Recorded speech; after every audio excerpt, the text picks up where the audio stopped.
María, la Madre de Dios, la Reina de los cielos y la mujer más exaltada por Dios en toda la historia.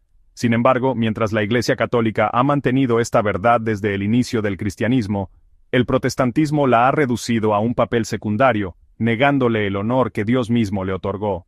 Hoy analizaremos por qué la verdadera visión sobre María solo se encuentra en la fe católica, y cómo la Reforma protestante erró al rechazar su papel central en la historia de la salvación. Por un lado, el catolicismo la venera con títulos como Madre de Dios y Reina del Cielo, mientras que el protestantismo la respeta, pero sin darle un papel que sobrepase lo escrito en la Biblia. Hoy vamos a recorrer la historia para descubrir 10 sorprendentes diferencias entre la visión católica y protestante sobre María. Y te aseguro que algunas de ellas te van a sorprender. No solo hablaremos de creencias y dogmas, sino de cómo la historia y la teología han moldeado estas posturas a lo largo de los siglos.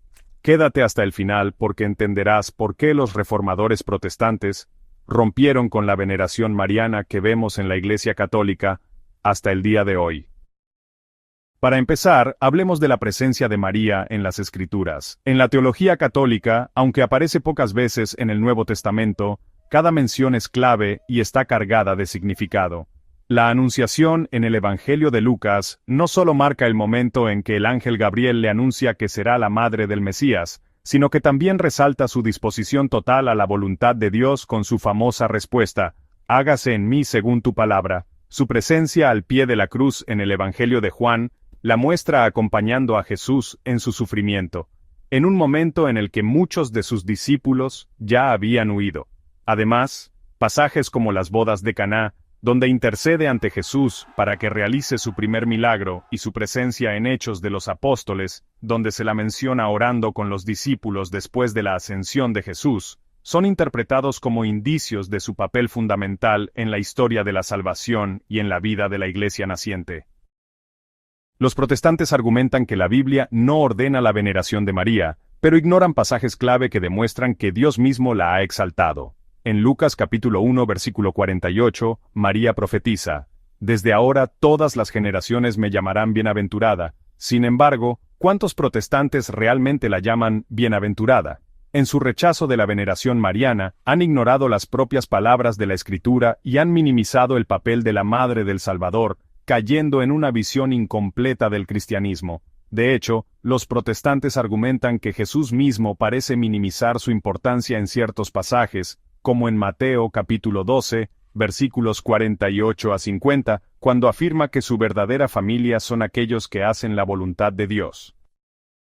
Si nos fijamos en los primeros siglos del cristianismo, documentos como la Didaché o la Epístola de Bernabé no muestran ninguna evidencia de devoción mariana, ni de un culto establecido en su honor. Ni siquiera Pablo en sus cartas menciona a María con un papel destacado en la vida de la Iglesia primitiva. Su énfasis está en la obra redentora de Cristo y en la fe en Él como único camino de salvación. Para los primeros cristianos, María era reconocida y respetada como la Madre de Jesús, pero no había una teología desarrollada en torno a su figura, ni indicios de que se le rindiera veneración de manera especial.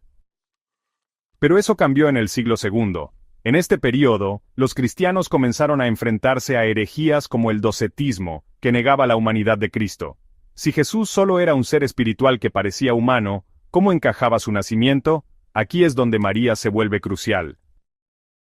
Fue en este contexto donde se desarrolló la idea de María como la nueva Eva. Tertuliano y Justino Mártir empezaron a destacar que así como Eva desobedeció a Dios y trajo el pecado, María obedeció y permitió la salvación. Justino decía, Eva concibió la palabra de la serpiente y trajo muerte. María concibió la palabra del ángel y trajo vida. Este paralelismo fue clave en la visión católica, pero en el protestantismo nunca llegó a tener el mismo peso. Para ellos, el paralelo más importante es el de Adán y Jesús, como se menciona en Romanos 5. Ahora bien, llegamos a un punto fundamental, el título de Madre de Dios. A finales del siglo II y principios del III, algunos cristianos comenzaron a llamar a María Theotokos, es decir, portadora de Dios. Pero fue en el siglo V, en el Concilio de Éfeso, cuando este título se oficializó. ¿Por qué? Porque un obispo llamado Nestorio quería llamarla Madre de Cristo en lugar de Madre de Dios, argumentando que ella solo había dado a luz a su parte humana. El problema con esto es que parecía dividir a Cristo en dos, un Jesús humano y un Jesús divino. Para los defensores del título Teotocos, esto era peligroso porque Jesús es una sola persona con dos naturalezas. Así que para proteger esta enseñanza, el Concilio de Éfeso declaró que María debía ser reconocida como la Madre de Dios. Pero aquí está la clave, este concilio no buscaba exaltar a María, sino defender la naturaleza de Cristo. Sin embargo, después de esto, la devoción mariana empezó a crecer. Se comenzaron a construir iglesias dedicadas a María, y se popularizaron oraciones dirigidas a ella, como la famosa Subtum Praesidium, que dice, «Bajo tu amparo nos acogemos, Santa Madre de Dios». A partir de este momento, la veneración mariana comenzó a institucionalizarse en la Iglesia Católica. Ahora surge una pregunta inevitable. ¿Por qué los protestantes rechazaron esta veneración? La Reforma protestante no fue un regreso a la pureza del cristianismo, sino una mutilación de la fe apostólica. Los primeros cristianos siempre veneraron a María, como lo demuestran las oraciones antiguas como el Subtuum Praesidium del siglo III.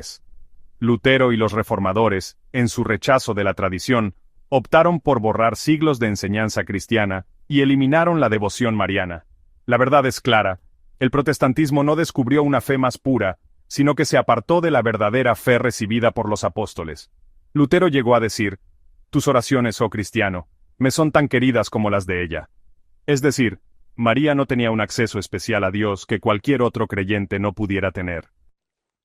La virginidad perpetua de María no es una invención católica, sino una verdad sostenida por la Iglesia desde los primeros siglos. Los protestantes, al malinterpretar pasajes donde se habla de los hermanos de Jesús, ignoran que en la cultura judía la palabra hermano podía referirse a parientes cercanos como primos. Además, en la cruz, Jesús confía a María al cuidado de Juan, lo cual no tendría sentido si ella hubiera tenido otros hijos biológicos. Los reformadores rechazaron esta verdad por su rechazo a la tradición, pero la Escritura y la historia confirman que la Iglesia Católica siempre ha defendido lo correcto. Lo mismo ocurre con la Asunción de María.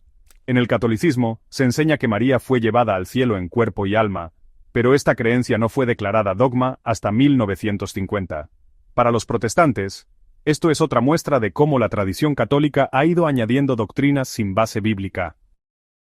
El título de Reina del Cielo no es una exageración, sino una realidad basada en la Escritura y la tradición. Si Jesús es el Rey de Reyes, entonces su madre es la Reina Madre, una figura clave en la realeza del Antiguo Testamento, en el primer libro de Reyes, capítulo 2, versículo 19. La mujer vestida de sol en el Apocalipsis, capítulo 12, representa a María, quien es coronada como reina en el cielo. Los protestantes rechazan este título porque han eliminado la tradición apostólica, pero la verdad es clara, María es la reina del cielo porque Dios mismo la ha exaltado. Como hemos visto, la figura de María ha sido interpretada de maneras muy diferentes, pero solo una visión es la verdadera, la de la Iglesia que Cristo fundó. María es la Madre de Dios, la siempre Virgen, la intercesora y la Reina del cielo. Su papel en la salvación no es opcional ni secundario, sino esencial. La veneración mariana no es una práctica añadida, sino parte de la fe recibida de los apóstoles. El protestantismo, al rechazar a María, ha perdido una de las verdades más hermosas del cristianismo. Por eso, hoy más que nunca, debemos proclamar con firmeza, Ave María, gratia plena. ¿Cómo ves a María en tu vida de fe? Déjanos tu comentario y comparte este vídeo para que más personas entiendan estas diferencias. Nos vemos en el próximo vídeo. Haz clic ahora.